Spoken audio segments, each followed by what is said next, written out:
잠시 소개해 드리도록 하겠습니다. 오정호 목사님에 대해서 챗GPT에 물어봤습니다. 오정호 목사님입니다. 오정호 목사님은 한국 개신교회 목회자로 대전의 새로운교회 담임 목사로 활동하고 있습니다. 그분은 믿음의 가정의 네 번째 목회자 가문 출신입니다. 챗GPT가 틀렸답니다. 그 다음에 오상진 목사님이 부친이며 형님은 오정현 사랑의 교회 담임으로 알려져 있습니다. 총신대학교 신학대학원 졸업 후 플러신학교에서 공부한 기록이 있습니다. 그렇게 되어 있고 목양 일령과 정도 목표라는 슬로건 아래 건강하고 바른 교회를 세우는 데 집중하고 있으며 제자훈련 제도를 새로운교회에 정착시키고 평신도 사역자를 양성하는 데 힘을 쏟으셨던 목사님, 그리고 교단 지도자로서 총회장으로 활동하신 목사님으로 소개하고 있습니다. 정확한 정보는 아니지만 이 정도면 정보가 어느 정도 맞는 것 같습니다. 우리 목사님께서 한국교회에 내려주신 하나님의 특별한 은혜에 대해서 발제해 주실 텐데 박수로 맞이해 주시기 바랍니다.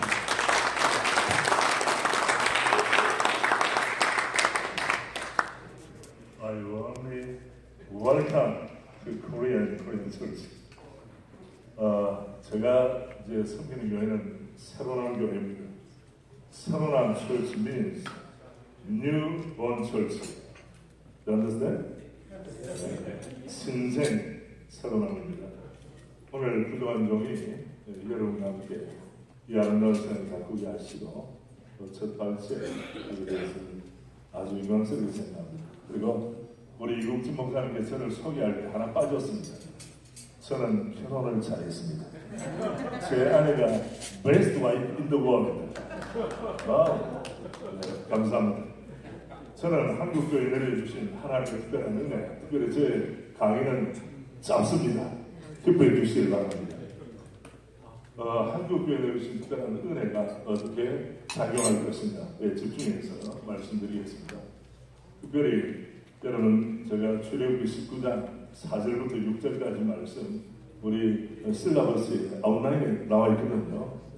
우리 한글로 하든지 영어로 하든지 한번 읽어보고 바로 들어가죠. 자, 우리 화면에 뜹니까 혹시? 화면 안 뜨네요. 여러분 가지고 있는 우리 자료집에 나와 있습니다.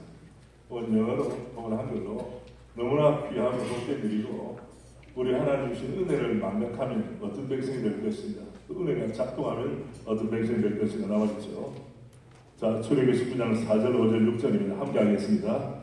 내가 이곳 사람에게 어떻게 행하였습니까? 내가 어떻게 독수리 날개로 너희를 업어 내게로 인도하였음을 너희가 보았느니라.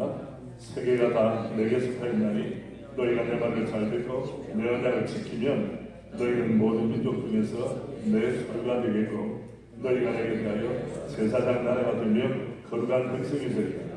너는 이 말을 이스라엘 자손에게 전할지니라. 아멘. A kingdom of priests and a holy nation. 이것이 우리들의 소림의 꿈입니다. 저는 3대에 걸친 목회자를 배출한 집안을 배경한 목회자입니다. 그리고 은혜로우신 주님께서 저를 부르셔서 책방한 안경에 처한 교회 파송을 받아 31년째 목회를 하고 있습니다. 그동안 기대에 넘치는 목회적 은혜를 주님이 주셨습니다. 제자훈련을 통한 평신도 지도자를 세우는 남다른 은혜를 주셨습니다. 교회가 속한 지역사회에 거룩한 영향력을 끼치는 교회로 성장하게 되었습니다. 내부적 성장뿐 아니라 외부적 성장도 경험하게 하셨습니다. 예배와 훈련의 센터가 되는 예배당과 교육관 건축과 더불어 새로운교도 초, 중, 고등학교를 설립할 수 있도록 은혜 주셨습니다. 한 지역을 바탕으로 목양의 꿈을 펼쳐하는 저에게 주님께서는 문자적으로 넘치는 복으로 채워주셨습니다. 시간의 제한으로 인하여 저 개인적인 목회의 기쁨을 나누는 것을 멈추겠습니다. 이제 초점을 한국교회에 맞춥니다. 제목처럼 한국교회에 내리신 하나님의 특별한 은혜를 수적하고자 합니다. 한국교회 역사는 길지 않습니다. 불과 140년입니다. 세계 교회사의 관점에서 보면 매우 짧은 시간입니다. 그러나 하나님께서는 이 같은 짧은 교회 역사 속에 넘치는 은혜를 마치 폭포수처럼 부어주셨습니다. 이 놀라운 은혜는 단순히 성도의 숫자만 늘어나는 것이 아니라 믿음의 본질인 말씀과 기도, 사회개혁과 주님에 대한 충성의 표지인 헌신과 순교로 증명됩니다. 놀라운 은혜를 허락하신 주님을 찬양합니다. 메시지의 내용을 크게 네 가지 복으로 나눠 말씀드립니다. 성경과 기도의 복, 선교 정책의 복, 사람의 복, 그리고 섭리적인 시련을 통한 복입니다. 마지막 부분은 한국교회가 경험한 이 놀라운 은혜를 어떻게 이어갈 것인지 함께 제언하며 마무리하려 합니다. 첫째, 성경과 기도의 복입니다. 복음보다 먼저 들어온 성경 번역. 한국교회는 선교사들이 입국하기 전에 하나님의 말씀이 먼저 번역되었다는 놀라운 복입니다. 1882년 스코틀랜드의 선교사 존 로스와 한국인 조력자들 서상윤, 이영찬, 백홍준 등이 중심이 되어 누가복음을 번역하기 시작했습니다. 그리고 1887년에는 신약성경 전체가 한글로 출판이 되었습니다. 주목할 것은 서양 선교사가 한국 땅에 본격적으로 들어오기 전에 이미 성경이 번역되어 국민들에게 전해졌다는 놀라운 사실입니다. 이 사실은 한국을 향하신 하나님의 놀라운 계획과 기대라 믿습니다. 복음 진리를 믿고 고백하는 사람들의 삶 속에 들어가 그들을 하나님의 진리로 부장시켰습니다. 어떤 이는 말씀을 읽고 스스로 회심했고 또 어떤 이는 말씀을 이웃에게 전하며 작은 소그룹을 만들었습니다. 이 땅에 교회를 세운 단초는 복음 진리 곧 성경이었습니다. 성경을 하나님의 말씀으로 순전하게 믿고 따르는 초대교회로부터 이 전통은 한국교회의 자랑스러운 자산이 되었습니다. 두 번째, 유례없는 기도에 대한 헌신. 한국교회의 또 다른 축복은 강력한 기도의 전통입니다. 철리를 깨우는 기도, 철야로 하나님께 매달리는 기도, 금식하며 자신을 낮추는 기도, 이러한 기도의 영성은 단순한 종교적 열심이 아니었습니다. 그것은 오직 하나님의 은혜를 갈망하는 거룩한 몸부림이었습니다. 1907년 평양 장대현 교회를 중심으로 일어났던 대부흥 운동의 중심에는 기도에 대한 뜨거운 소원과 헌신이 담겨 있었습니다. 사도행전에서 교회가 새로운 시대를 열어갈 때 강력한 기도 운동이 일어났던 패턴을 한국 교회는 선교 초기에 경험하였습니다. 얼마나 놀라운 일입니까? 세계 교회사 속에서도 이렇게 민족 전체가 기도의 불길에 휩싸인 사례는 찾기 어렵습니다.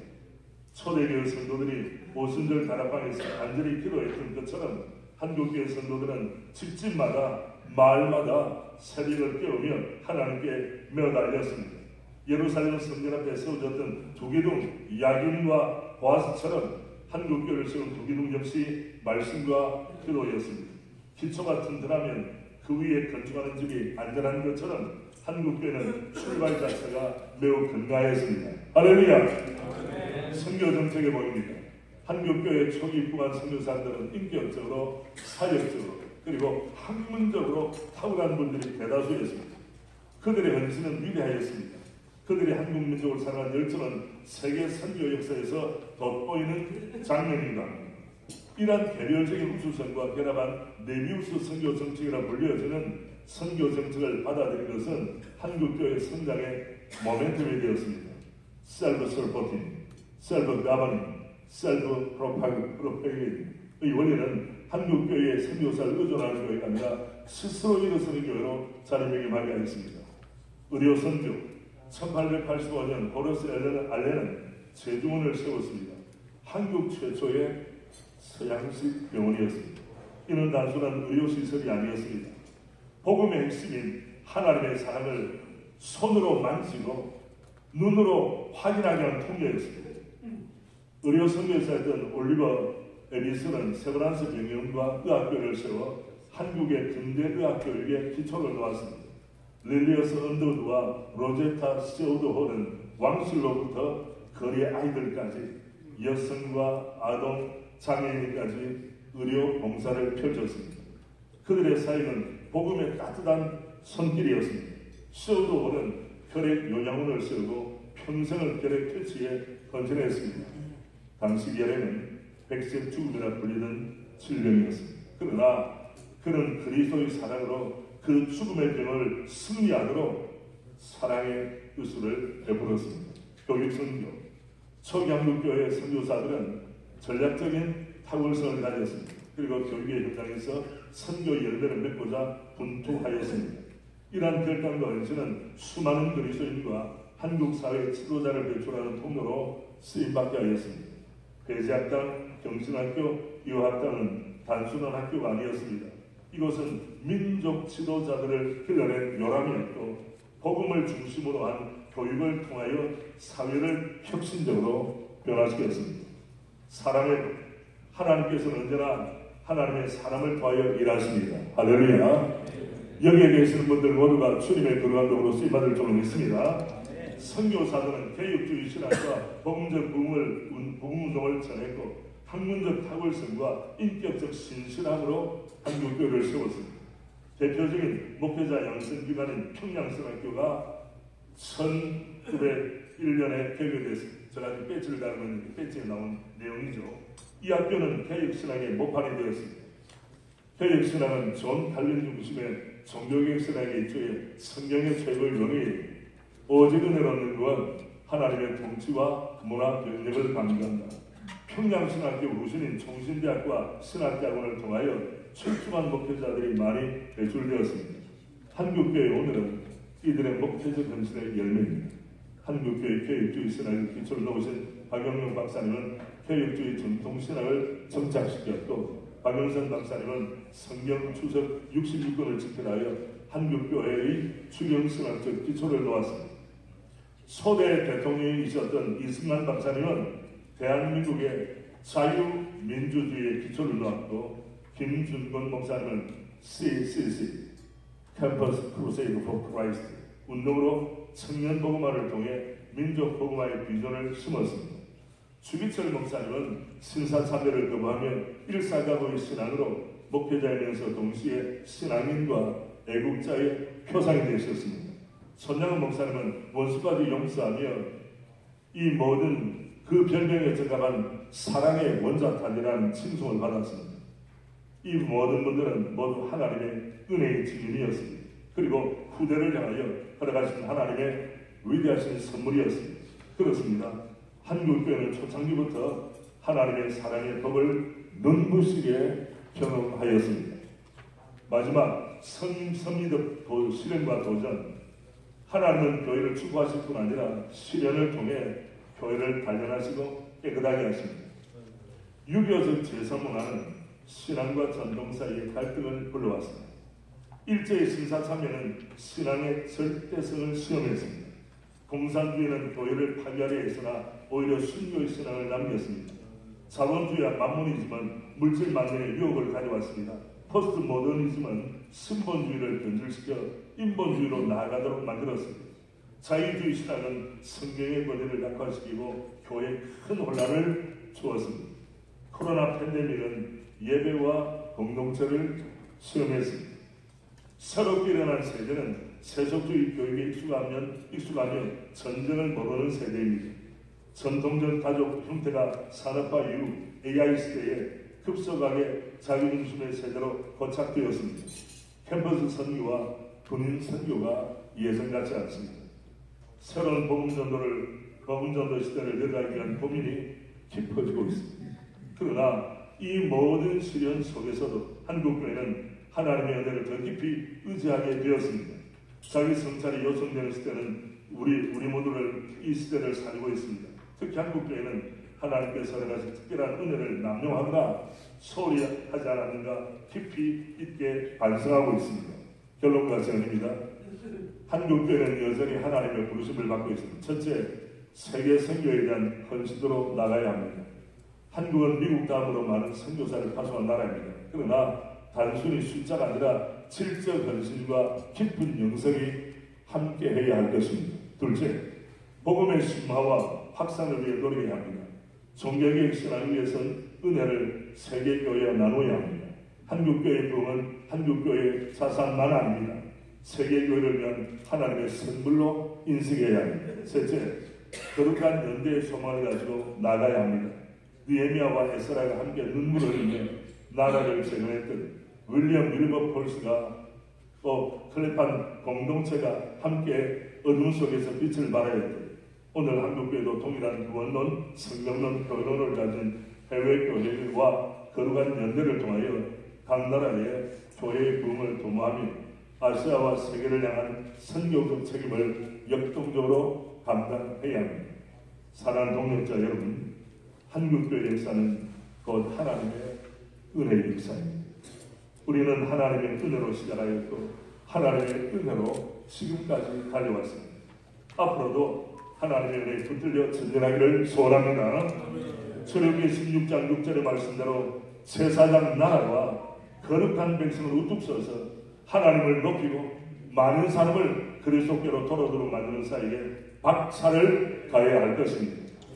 은혜로우신 하나님의 남다른 복주심이 세계 각국에서 오신 동역자 여러분께서 섬기는 교회와 여러분의 나라 위에 충만히 임하기를 주님의 이름으로 축복합니다. 솔리 데오 글로리아 할렐루야.